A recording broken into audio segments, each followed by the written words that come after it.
The morning of June the 3rd, 1944 began like most mornings at Ramitelli Airfield, with the smell of red clay dust and aviation fuel, and the low rumble of Merlin engines being coaxed awake in the half-dark before sunrise. Second Lieutenant Charles Dryden was already at his aircraft when the other pilots began filing out of the briefing tent, their faces still creased from sleep, their flight suits damp at the collar from the Adriatic heat that never quite left, even at that hour. He had been sitting on the wing root for 20 minutes, running his hand along the red-painted nose, cowling the way a man checks something he is proud of but also afraid to lose. The aircraft behind him, and the 17 others lined up along the pierced steel planking of the runway, were P-51 Mustangs, and every one of them wore the same deep red paint on the nose and tail. In the language of the 15th Air Force, that color meant something specific. It meant you had gotten the escort assignment, the milk run, the babysitting detail. At least, that is what the white bomber crews had been told to expect.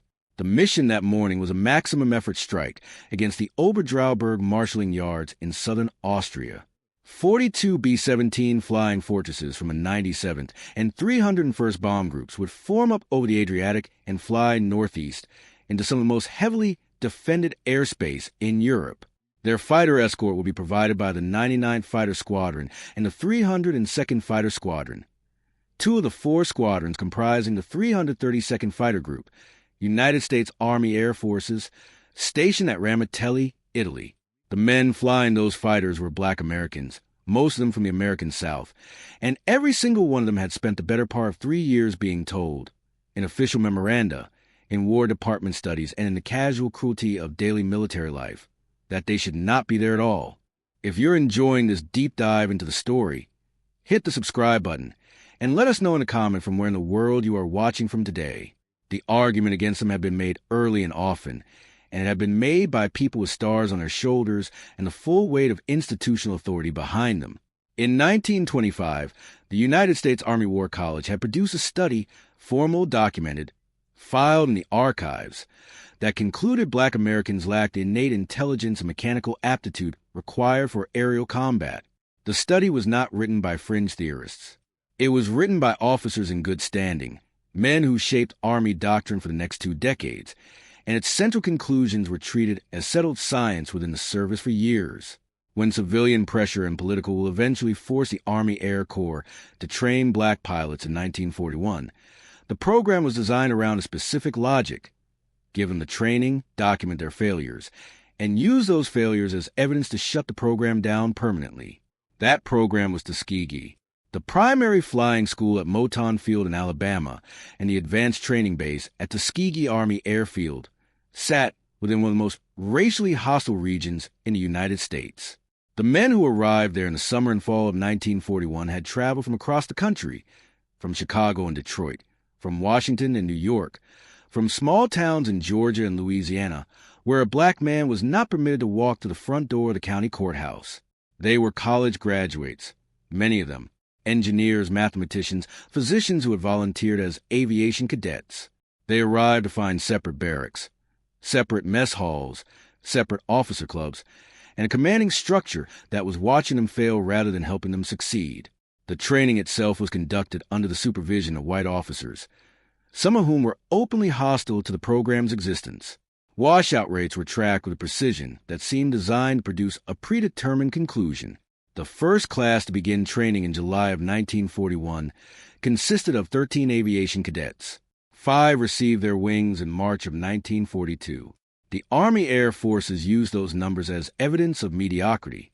They did not note that the national washout rate for all pilot training programs at that period ran between 40 and 60%, making the Tuskegee rate comparable to, and in some cohorts better than, the national average. The 5 pilots who graduated that first class were assigned to the 99 Pursuit Squadron, the first all-black flying unit in American military history. The man placed in command of them was Captain Benjamin O. Davis, Jr., the son of Benjamin O. Davis, Sr., the first black general officer in the United States Army. Davis, Jr. had graduated from West Point in 1936. 4 years of almost total social isolation. His white classmates had refused a room with him, refused to eat with him, refused to speak to him except on official duty. He had endured it with a discipline that other men might call cold, but that Davis himself understood as survival. He graduated ranked 35th in a class of 276. By the time the 99th deployed to North Africa in April of 1943, the first black combat aviation unit to serve in an overseas theater, the arguments against them had simply shifted register.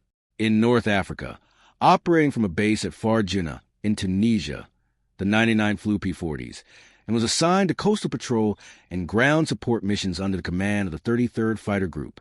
The assignment was deliberate. Coastal patrol over the Mediterranean was not where careers were made. It was not where the air war was decided. It was where you put a unit you did not trust with anything important.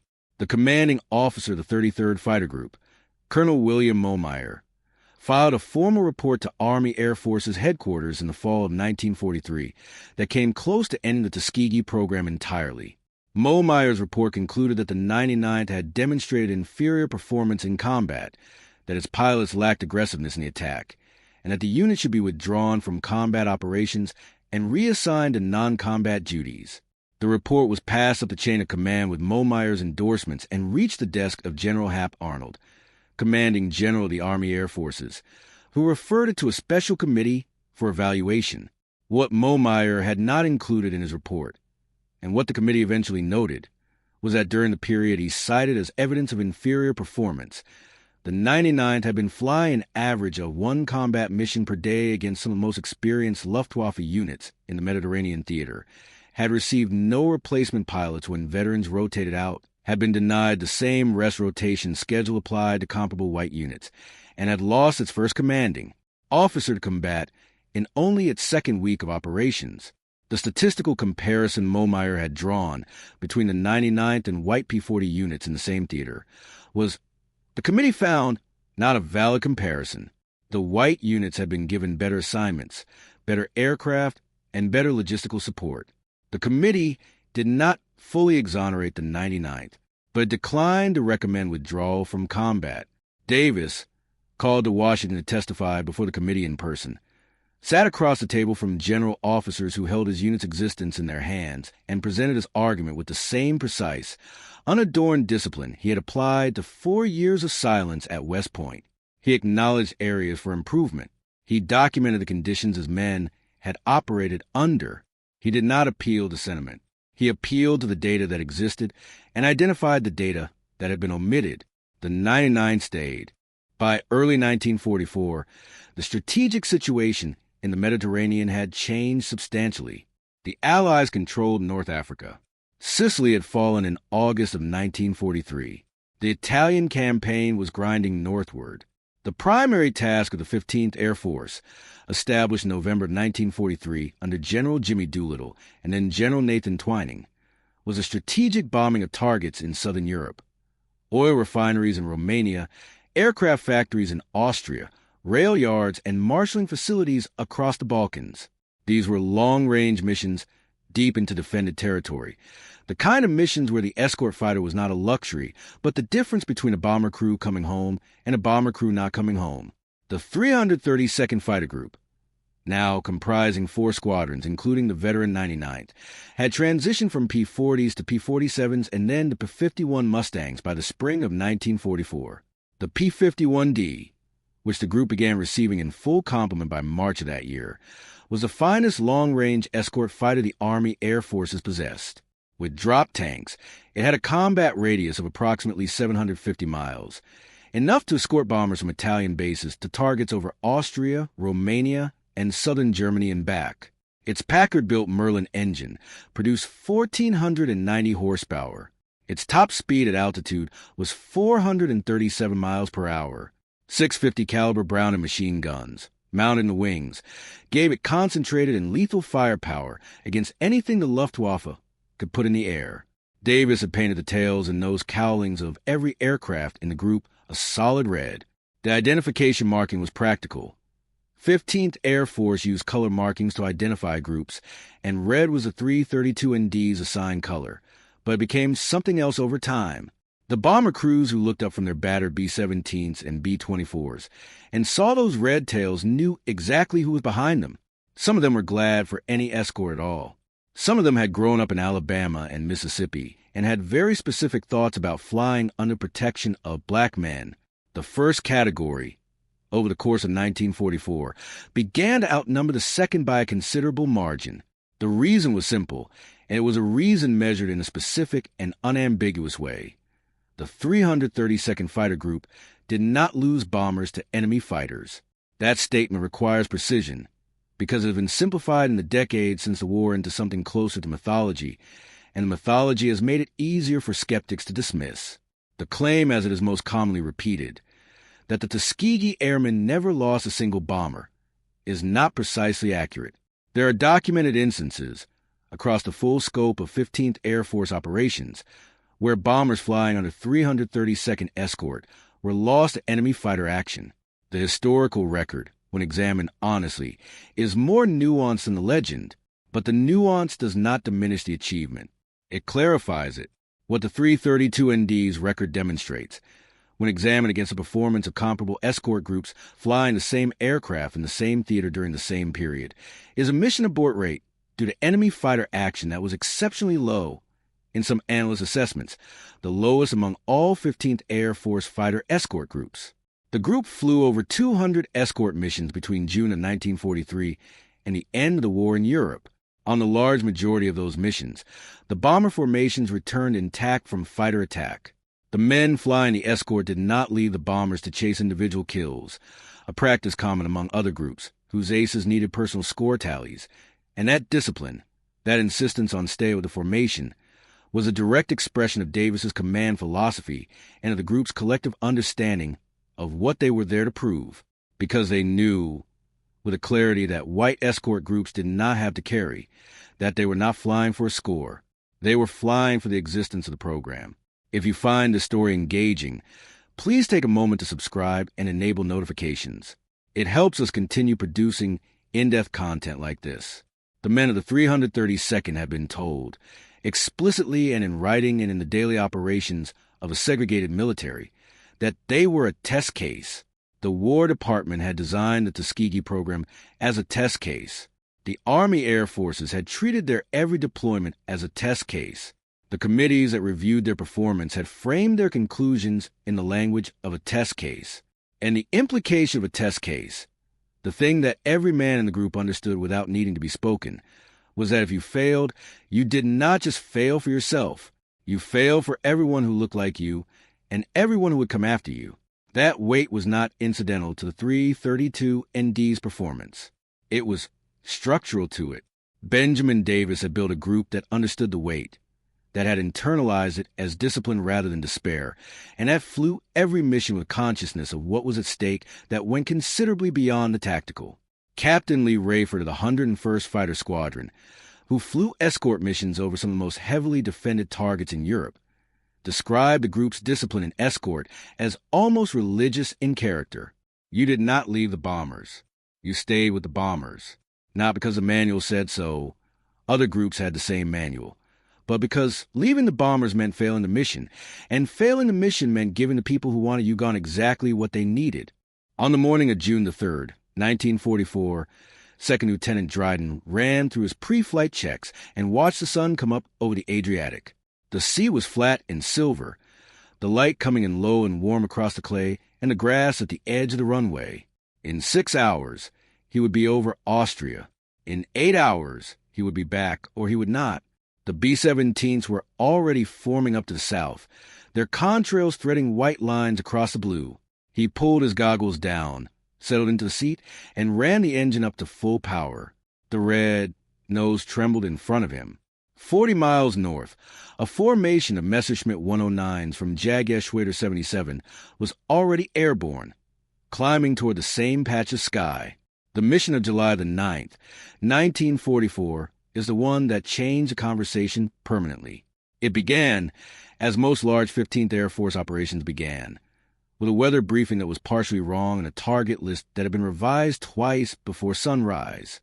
The primary target was the Obertraubing aircraft manufacturing facility near Regensburg, Germany, one of the Messerschmitt production complexes that the Allied strategic bombing campaign had been trying to neutralize since 1943. Secondary targets included marshalling yards at Munich. The total force committed was substantial, Over 300 heavy bombers from multiple bomb groups, escorted in rotation by several fighter groups along different legs of the route. The 332nd Fighter Group drew the deep escort assignment. The most dangerous portion of the mission, the penetration leg and the target area itself, where Luftwaffe interception was most concentrated. Davis briefed his pilots at 0430. He stood in front of the tent with a map and a pointer and covered the route, the expected threat axis, the rendezvous coordinates, and the one instruction that governed everything else. You do not leave the formation. You do not pursue individual aircraft away from the bombers. If a Messerschmitt dives away from the fight, you let him go. Your job is the bombers. Your job is only the bombers. Some of the younger pilots found this instruction difficult. They were good pilots. The washout rate at Tuskegee had ensured that the men who reached a combat squadron were genuinely talented, and good pilots in 1944 wanted aerial kills. Kills were how careers advanced. Kills were how you became someone whose name was spoken in briefing rooms. Several of the leading aces of the 15th Air Force had built their reputations specifically by breaking escort to pursue enemy fighters, running up personal scores that made headlines in American newspapers, while their bomber formations occasionally absorbed casualties behind them. Davis did not permit this. The discipline was enforced not through punishment, but through a shared understanding of what the mission actually was, and that understanding ran deeper in the 332nd than it did in any comparable group, precisely because the men flying had no margin for the kind of failure that personal ambition produces. The rendezvous with the bomber stream happened on schedule, approximately 60 miles northeast of the Italian coast, at an altitude of 23,000 feet. The B-17s were already in tight formation, their contrails riding long white lines across the deep blue above the Adriatic. The red-tailed P-51s moved into position, high cover, low cover, and close escort, and the formation turned northeast toward Austria. For the first 90 minutes, there was nothing. Flak over the Austrian Alps was moderate and inaccurate. The bombers held their course. The P-51s held their positions. Then, approximately 40 miles south of the Munich area, the radar plots that 15th Air Force intelligence had flagged became aircraft. A large formation of Messerschmitt 109s, estimated at between 30 and 40 aircraft, was descending from the northwest, coming in from altitude, which was preferred Luftwaffe attack geometry against American bomber formations, because the diving pass gave German pilots speed advantage in a brief but decisive window of superior position.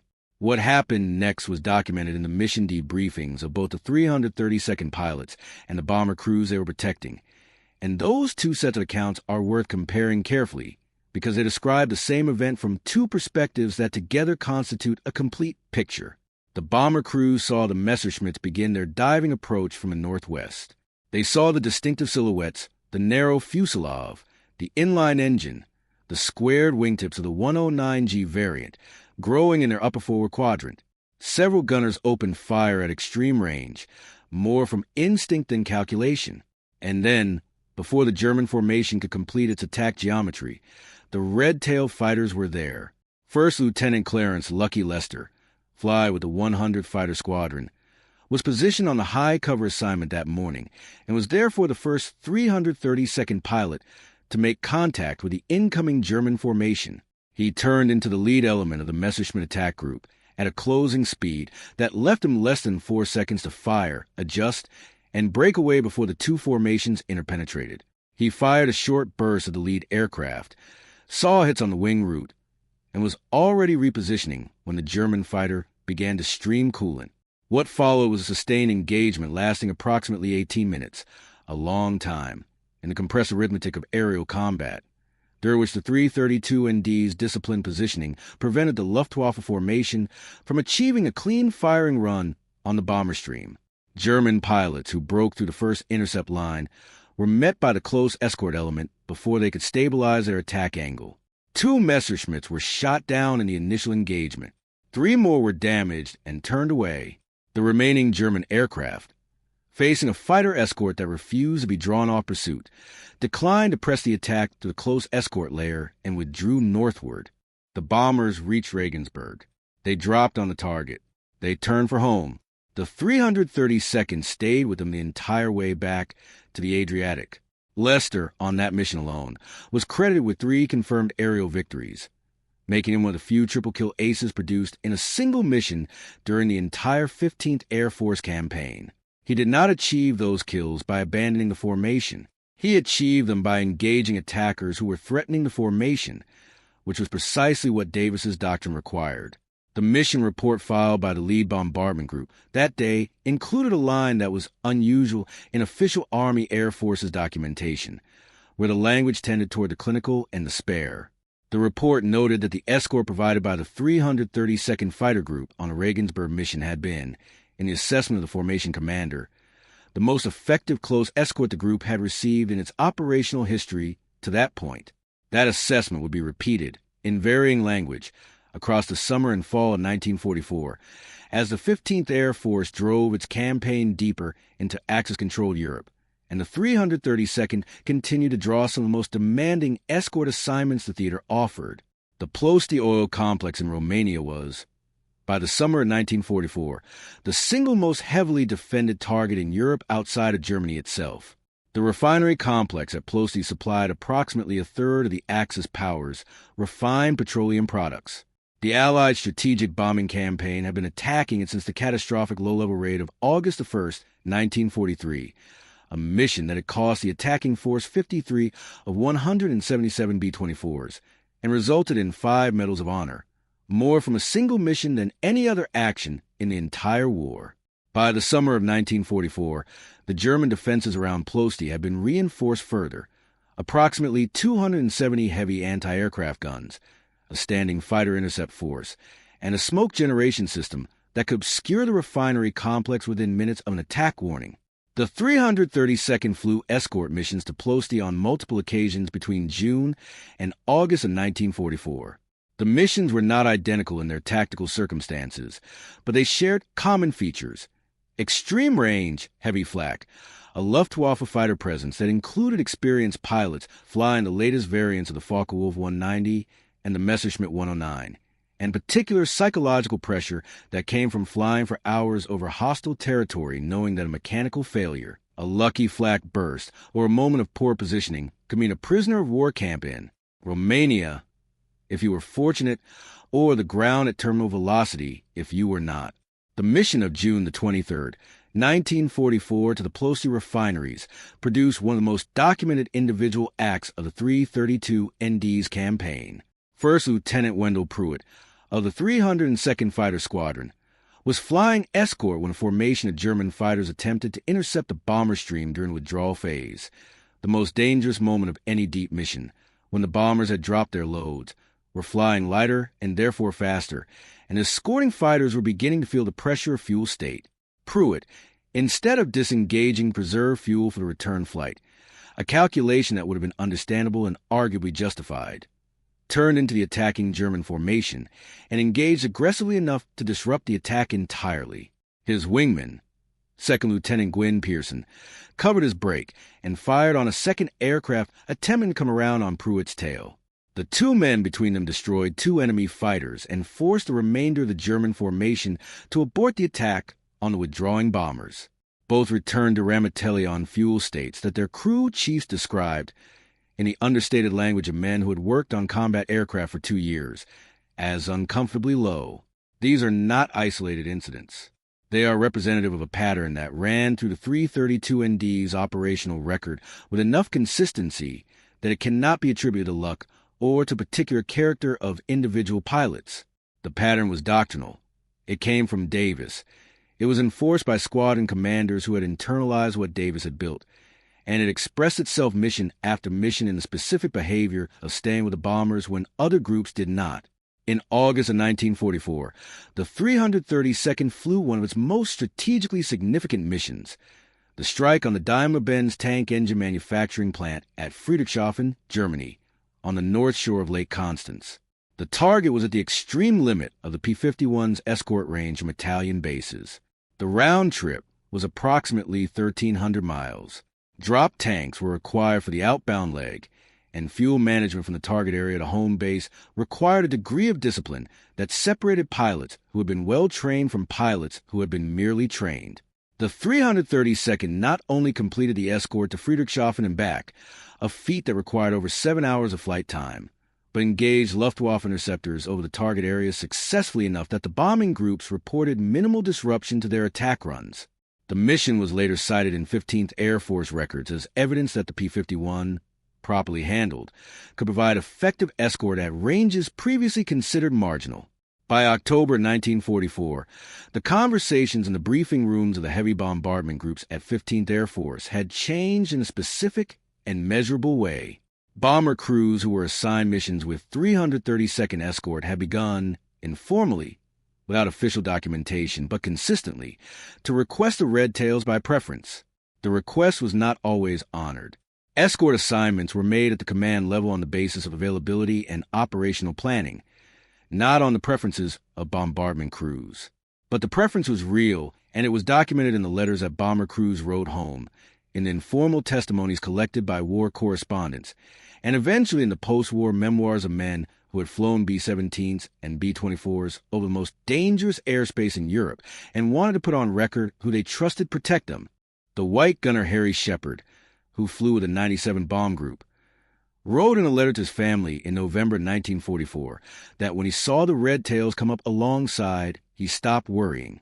That statement, written by a white Southern man to his family in Georgia, in the middle of a war, about the black pilots covering him over Austria, is not a footnote. It is a primary document in the history of what the 332nd actually accomplished, as opposed to what they were predicted to accomplish. The institutional resistance did not end when the performance became undeniable. This is important to understand, because it would be convenient and false to suggest that the 332ND's combat record simply changed minds across the Army Air Forces and made racism retreat in the face of evidence. It did not work that way.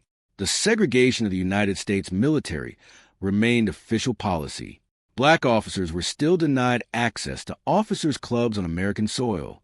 The men who returned from combat over Ploesti and Regensburg and Friedrichshafen returned to a country where they could not sit at a lunch counter in Birmingham. The record they built over Europe did not resolve that contradiction. It sharpened it. What the record did do, in ways that would take years to fully manifest, was make it permanently, documentably impossible to sustain the specific claim that had been used to justify the Tuskegee program's design as a failure-seeking exercise.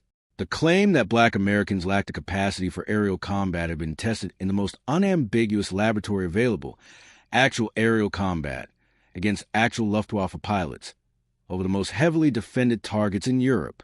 The results were in the mission reports. They were in the debriefings. They were in the letters that bomber crews wrote home about the red-tailed fighters that did not leave them. Davis knew this. He had known from the beginning that the program was a test case, and he had built a command accordingly, not to produce heroes, though heroes emerged, but to produce a record that could be read, a record that could not be explained away. The discipline he enforced, the doctrine he insisted on, the refusal to allow personal ambition to override the mission, all of it was in service of building something that would outlast the war itself. On the morning of March the 24th, 1945, the 332nd Fighter Group launched its deepest and most ambitious mission of the entire war. The target was Berlin. The 15th Air Force had been directed to strike the Deutsche Industriewerk tank manufacturing plant at the outskirts of the German capital, a mission of approximately 1,500 miles round trip from Ramitelli, at the absolute limit of what the P-51 could accomplish with drop tanks. It was the only time in the war that the 15th Air Force sent fighters to Berlin. The mission required careful fuel management from the moment of takeoff, and it required pilots who could maintain combat effectiveness after 6 hours in a cockpit at altitude, cold and oxygen dependent, and aware that they were flying over the most defended city in the world. The formation reached Berlin. The bombers attacked the target. The 332nd held its escort position through the flak, through the Luftwaffe interception attempts on the withdrawal, through the long return flight over Germany and Austria and the Alps. 332nd pilots were lost on the mission, the heaviest single-day loss the group had sustained in months. But the bombers returned. The mission report noted that despite heavy enemy fighter activity on the withdrawal leg, the escort maintained formation integrity throughout. It was the last major strategic mission of the 15th Air Force's campaign. Within 7 weeks, Germany would surrender. The war in Europe ended on the 8th of May, 1945. The 332nd Fighter Group had flown 179 escort missions, conducted 15,500 individual sorties, and was credited with the destruction of 112 enemy aircraft in the air and 150 on the ground. 32 pilots have been killed in aerial combat. 32 more have been lost to flak and other causes. 66 have been captured and held as prisoners of war in German camps, where several of them discovered that their captors were occasionally more willing to acknowledge their status as officers than their own country had been. The group had also, in June of 1944, destroyed a German destroyer in Trieste Harbor using only gunfire from P-51s, an action with no real precedent in the operational history of single-engine fighter aircraft, and one that required a low-level strafing run against a warship's deck armament that had no business succeeding and did anyway. None of this prevented what happened at Freeman Field. Freeman Field was an Army Air Forces base in Seymour, Indiana, and in the spring of 1945, it was a training base for the 477th Bombardment Group, a black medium bomber unit that the Army Air Forces had spent the better part of a year slowly strangling through reassignments, equipment shortages, and command decisions designed to ensure the unit never reached combat readiness before the war ended. In April of that year, 101 black officers at Freeman Field were arrested for attempting to enter the base officers' club that had been designated for white officers only. They did not riot. They did not destroy property. They walked through a door they were legally entitled to walk through as commissioned officers of the United States Army, and they were arrested for it. The 101 men who were arrested, who became known in the years that followed simply as the Freeman Field Mutineers, though mutiny is a word that requires considerable generosity toward the Army's position to apply here, were charged under the 64th Article of War. 3 were court-martialed. 1, Second Lieutenant Roger Terry, was convicted and fined. The conviction stood for 50 years. It was not overturned until 1995, when the Air Force Board for Correction of Military Records finally expunged it from his record. Terry was 73 years old. Benjamin Davis returned from Europe in the fall of 1945 and was assigned to command the 477th. He found a unit that had been systematically undermined and a base structure built around the enforcement of segregation. He spent the remainder of his active duty years. He retired as a full general in 1970, the first black 4-star general in the history of the United States Air Force, fighting the same institutional argument he had been fighting since West Point. The argument had different forms in different decades, but its structure was always the same. Find a reason, any reason, to place a performance of black servicemen in a category that justified their exclusion or their subordination, and when the performance itself made that impossible, find a procedural mechanism to achieve the same result. The mechanism failed, eventually, because of what the 332nd had built. On the 26th of July, 1948, President Harry S. Truman signed Executive Order 9981, which directed the desegregation of the United States Armed Forces and established as policy the principle of equal treatment and opportunity, regardless of race, color, religion, or national origin. The order did not implement itself overnight. The Army resisted for years. Full integration of combat units did not occur until the Korean War forced it through the practical pressure of manpower requirements. But the order existed, and its existence was in part a consequence of the evidence that the Tuskegee Airmen had spent 4 years accumulating over North Africa, Italy, and Central Europe. The argument that had been made in the 1925 War College study, that black Americans were constitutionally unsuited for the demands of aerial combat, had been answered in the only language the institution was compelled to hear, not in testimony, not in petition, in mission reports. The men who came home from Ramitelli were not celebrated. There were no ticker tape parades for the 332nd Fighter Group. The white press covered the group's record sporadically and usually in the context of the novelty of black pilots rather than the substance of their achievement. Many of the men returned to the American South, where the towns they had grown up in were unchanged by everything they had done over Europe. Some were still required to sit at the back of the bus within miles of the air bases where they had been decorated for valor. The cognitive distance between what they had done and what they were permitted to be was not a paradox the country was in any hurry to resolve. But the record remained. The mission reports were in the archives. The letters from bomber crews were in the files.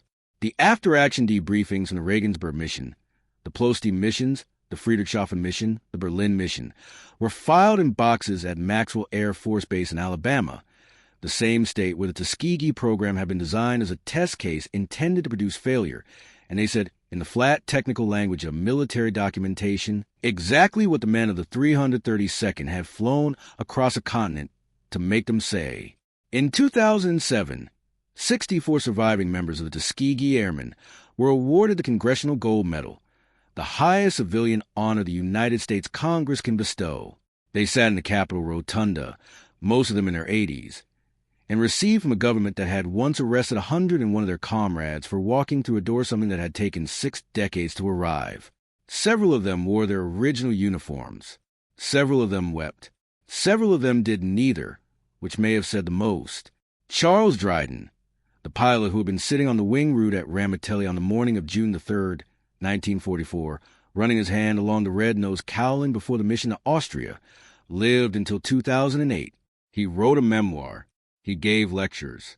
He spent the last decades of his life doing what Benjamin Davis had done before him, building a record, not a military record this time, but a human one, making sure that the young people who came to hear him speak left understanding not just what the Tuskegee Airmen had done, but what they had been told they could not do, and by whom and why, and what it had required to answer that in the only way that could not be dismissed.